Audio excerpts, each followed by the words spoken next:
Mainstream Magazine. We sitting here with my man, Rockie Fresh. Just came out of the booth. We'll go back to that in a minute, but you know, we're gonna listen to some music. Check out what Rockie Fresh is up to. What's up, Ed? What's going on, man? Thanks for having me. Yes, sir. For some of the people that don't know, man, you know, give us who Rockie Fresh really is, man. Alright, well, my name is Rockie Fresh. I'm a 20-year-old out of Chicago. I'm a hip-hop artist inspired by urban music and alternative. I just blend that shit together, and, you know, with that, I've come up with my own original sound, so yeah.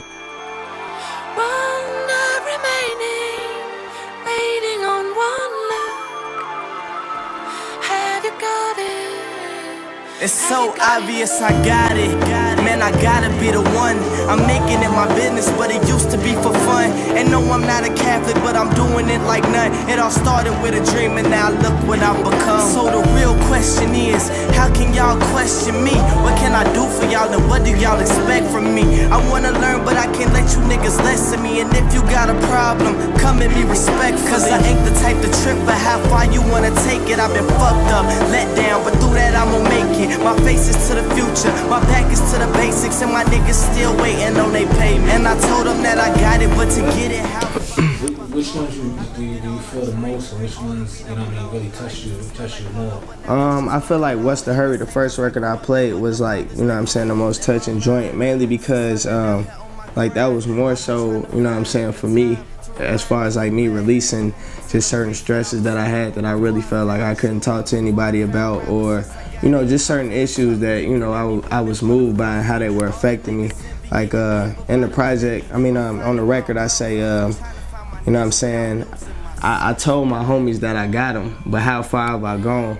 I look at all I drink, all the weed I've blown. I used to smell like Polo, but now Kush is my cologne. In the same house I grew up in, but the farthest thing from home. And you know what I'm saying, that at that point in my life, it was like I was doing stuff that I never thought that I would be doing, you know what I'm saying? Like I was smoking, and you know, that wasn't necessarily my thing at the time, or you know, I was drinking and it was like, I don't even know why I'm doing this, and I was still staying in the same crib, but it was just like I felt distant from that.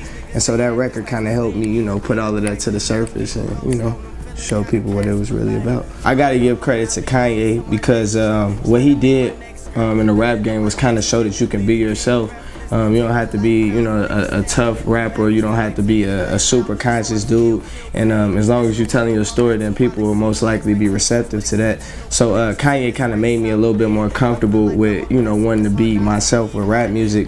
But just the way that I was brought up, like, you know, when I was in first through 8th grade, like most of my friends were in the hood, you know what I'm saying? And they had rough backgrounds, but I was privileged enough to live in the suburbs. And so when I went to high school, I went to a real mixed school, and I got to experience a lot of alternative rock and a lot of pop music. And with it, I embraced that, but at the same time, I couldn't ignore, you know what I'm saying, where I came from and, you know, the people that really were there for me since the beginning. So I just decided to blend those sounds of music. And yeah, with that, you know, came something real original.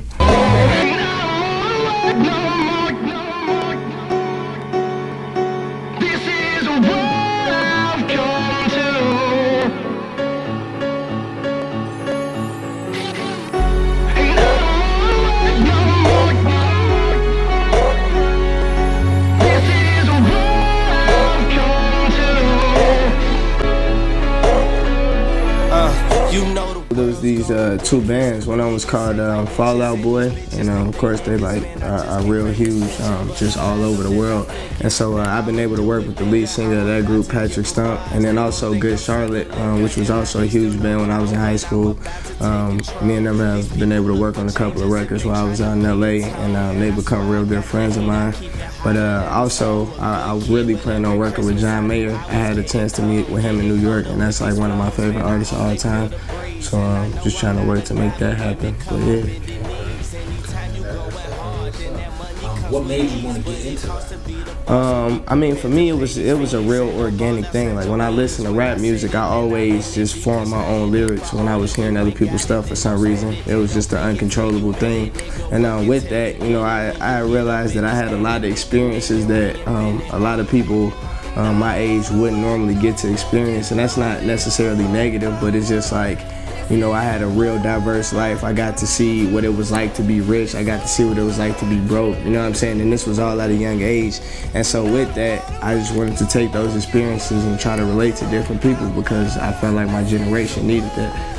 Okay, what did you do to get to the point that you at right now? Man, I just, like, it's a saying, you know what I'm saying, that like what you put in is what you put out, you know what I'm saying? And so with that, like, I first had to study the greats, and because I'm so young, you know, I missed out on a great time in rap, which was the late 80s and the early 90s. And so first I had to go back and, you know, start researching that type of stuff and really get acquainted with Biggie and Pac and guys like that and why they were so good. And then I, you know, found Jay and Kanye, and I just studied that stuff because that's, you know, what was considered to be the best. And just tried to match myself up with that while still being original. It's a true blessing to win over Chicago people before you actually get on. Like, that's what you know what I'm saying? Like, Kanye doesn't come back home for a reason, because, not because it's the hood or anything like that, but because niggas made it hard for him to win. You know what I'm saying? Like, he was trying to get shit done and niggas was not supporting that shit. Niggas was trying to make him pay for shit, and people tried to do the same thing with me. And, you know, that takes a lot out of niggas, so. How'd you get signed? Nah, what happened was I got these two white kids that managed me, and so with that, you know what I'm saying, I was able to get some strong financial resources. And my thing too is, like, with the music, I always wanted to make original shit. Like, I never wanted to be one of them niggas that just was like freestyling over other people's beats. And so yeah, I just, you know, put together some real different shit, and we released a video on YouTube. It got a pretty decent buzz. And the guy Mike, he's not here, but he's Savalas' partner. He has a cousin that lives in Chicago, and so dude downloaded my shit, passed it on to him, and then he told Savalas, and they flew out to Chicago and met with me and shit, and it went from there. Yeah. You 90 days in. Yeah. Woo. Yeah. 90 days into a trip. Yeah. Ready for the ride? Oh yeah, definitely. You know what I'm saying? It for me too, it was like, because I grew up in a Christian household. Both of my parents are, you know, real big on education. So for me to drop out of school and do this, and they support it, that's kind of how I knew it was meant to be. Twisting up a blunt, thinking about my next dollar. Digging in the game, trying to get some money out of. Twisting up a blunt, thinking about my next dollar. Digging in the game, trying to get some money out of. Twisting up a blunt, thinking about my next dollar. Digging in the game, trying to get some money out of. Twisting up a blunt, thinking about my next dollar. Digging in the game, trying to get some money out of. Man, life is good, looking good. Gotta know a nigga stay fresh for real. This young gun is not in the army. I mean, I feel like, you know, inspirations are different now. But there were a time where, like, the rap game was made up of a lot of different hustlers and, you know, people that were just dealing with struggles, whether it was like black on black violence. You know what I'm saying? There was a lot of serious issues going on back then, and there's a lot of serious issues now, but rap is not necessarily being represented by a lot of people that have gone through those situations. As far as, like, you have more college rappers now who are speaking about that lifestyle, which is not a bad thing. However, I mean, a lot of the new guys that I listen to, you know what I'm saying, such as Casey Veggies and Phil Ade, and even myself, like, the experience is different for us, so we talk about different things. And I mean, some of the great artists, you know what I'm saying, are like our mentors or the people that we reverence. And so with that, I feel like rap can go back to a place where everybody is comfortable with it again, because I mean, that's, you know, those people that had it at that point are our inspirations. Who have you worked with? Have you worked with anybody from your hometown? Like, have you got back in the booth? I mean, I worked with a lot of up and coming dudes, but at the same time, it's like, for me, like, I always wanted to be able to really put on for my city. I feel like, you know, just certain guys like Kanye and Lupe, like, those guys have done a lot for the image of Chicago, but a lot of people don't feel like they've given back. I don't necessarily feel that way, but I just wanted to be able to put myself in a position personally where I can really be successful. That way I can really help people from the crib. And so that's just been my goal. I've been real focused on building myself as an artist so that way I can really, you know what I'm saying, be a good resource for other up and coming dudes at home. What are you doing that's opposite of other people to make yourself? Well, I mean, with me, it's just being blessed to be in the right situations at the right time. You know what I'm saying? Like, it's really, only thing that I could do is work hard, you know what I'm saying, and keep trying to make records and keep trying to relate to people through my music. But honestly, guys just put me in a lot of good positions to the point that I'm even, you know, able to be here and talk to you right now. It's just off the strength that somebody out here heard my music and, you know, was willing to fly me out and work with me. And, you know, now we're at this point. So it's been really a blessing. I can't even explain it, honestly. How has your lifestyle changed since you put that?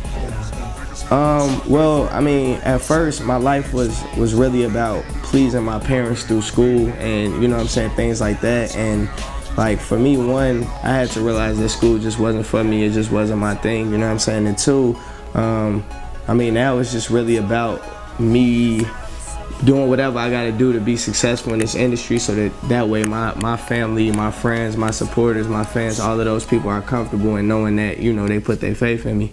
So that's really it. That's become my job now versus me working a 9 to 5 and going to school. Did you ever think you was going to do this?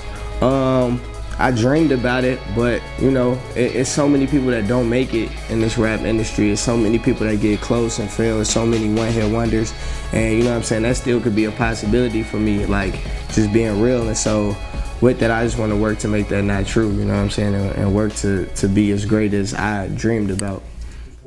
Yeah, so that's also another record off of the Other Side Redux project I just released. You can get that at rockiefresh.com.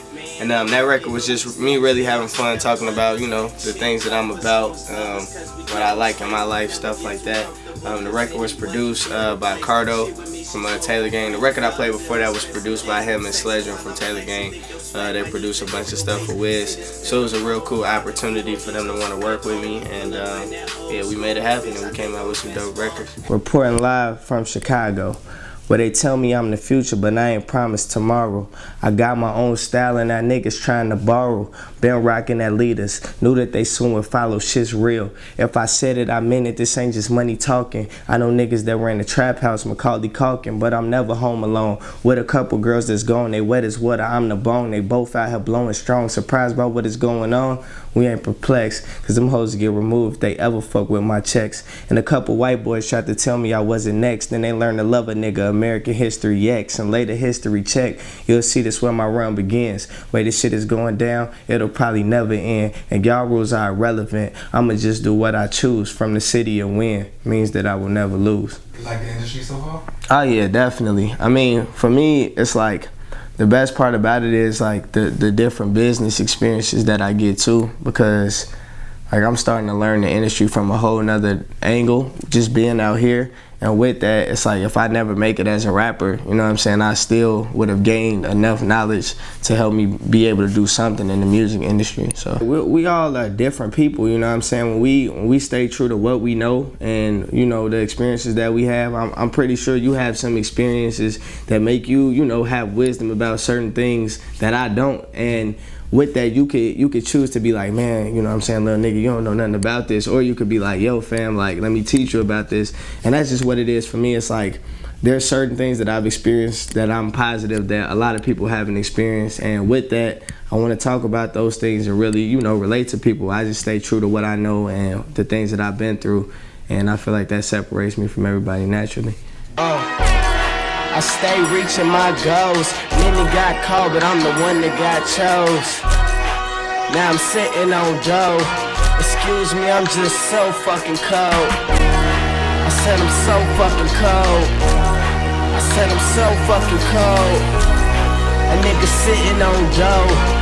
Excuse me, I'm just so fucking cold. It's Mr. Fresh up in this bitch, label one of the dopest. I ain't coming to four, but I'm definitely in my focus. A lot of women battle to see who can get the closest, and many have crossed the line, so I guess the flag's on encroachment. However, I stay chillin', right where I'm supposed to be. Shout out to the Most High, it's clear that He has chosen me. Ain't nobody close to me, ain't no niggas over me, and they say money changes, so I hope these people notice me, and hopefully they will learn to chill with all that whack shit. I see them hanging with them squares like Pac. I don't know, it's like not even on like money driven, like I'm not a money driven dude, but I just like, you know what I'm saying, seeing the fruits of my labor and shit. So with that, it's just like fun to work for me because I like sneakers, I like, you know what I'm saying, like going out to the movies and shit like that. I like being able to help my family with shit, so only way I could do that is if I work hard, so.